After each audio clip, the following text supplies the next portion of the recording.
आपका सवाल।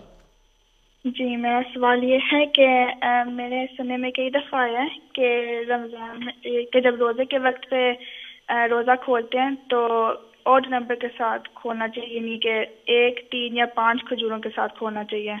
तो क्या ये सच है और इसकी वजह क्या है? जी ठीक है, अभी बात करते हैं। कि ये देखने में आया, ये सुनने में कि ताक अदद में खजूरें जो हैं। मैंने मेरे इल्म में नहीं कि मैं हदीस में मैंने ऐसा नहीं पढ़ा कि ख़ास तौर पे हुजूर ने ये फरमाया हो कि 1, 3 या 5 या ताक खजूरों से रोज़ा खोला जाए। हाँ, ये ज़रूर है कि हुजूर सल्लल्लाहु अलैहि वसल्लम ने फरमाया कि खजूर के साथ रोज़ा खोलो, और अगर वो मुयस्सर ना हो तो पानी से खोल लो।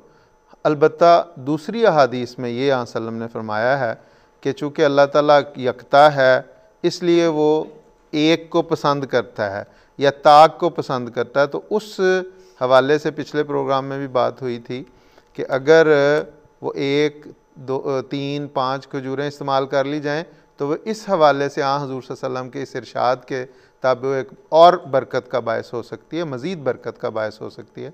तो उसमें कोई हरज की बात। जज़ाकल्लाह।